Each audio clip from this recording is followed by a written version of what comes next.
Imagine this. You walk into a lab at Yale University. A scientist in a white coat gives you a simple task. If a stranger answers a question wrong, you press a button to give them an electric shock. At first, it's mild, but every wrong answer means a stronger shock.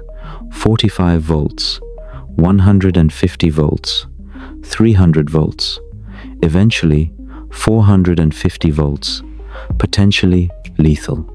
The person behind the wall is screaming, begging you to stop. The question is simple: would you keep going? Most people say no, but history tells a very different story. In the early 1960s, the world was still asking a disturbing question after World War II. How could ordinary people participate in terrible acts during the war? Many Nazi officers defended themselves with the same argument: I was just following orders. A young psychologist at Yale University wanted to find out. His name was Stanley Milgram. Milgram placed an ad in a local newspaper. It asked for volunteers to participate in a study about learning and memory.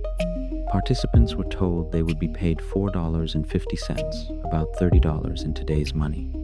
When volunteers arrived at the lab, they met two people, a scientist in a white lab coat and another participant.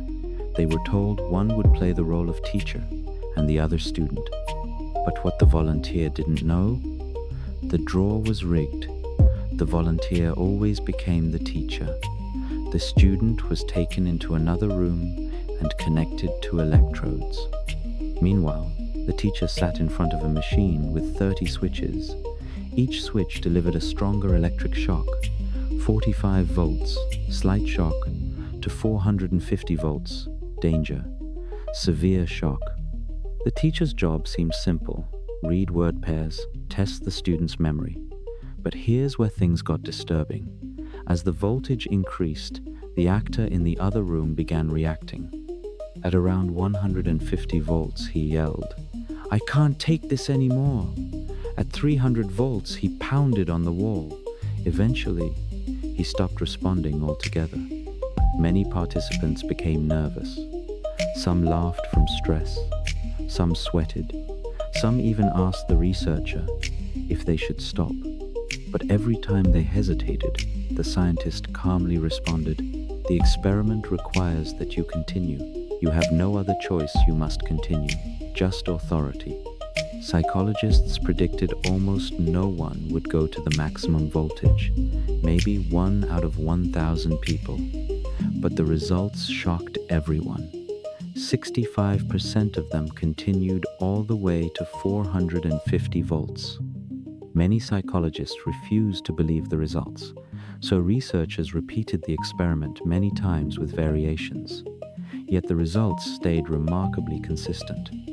Roughly 60–70% of people still obeyed. Milgram believed the key was something he called the agentic state. In this state, people stopped seeing themselves as responsible for their actions.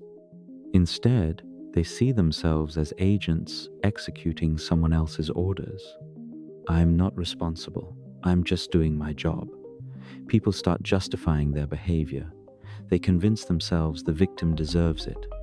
Little by little, their conscience becomes quieter. Milgram's experiment wasn't just about a lab in the 1960s. It revealed something deeper about human nature.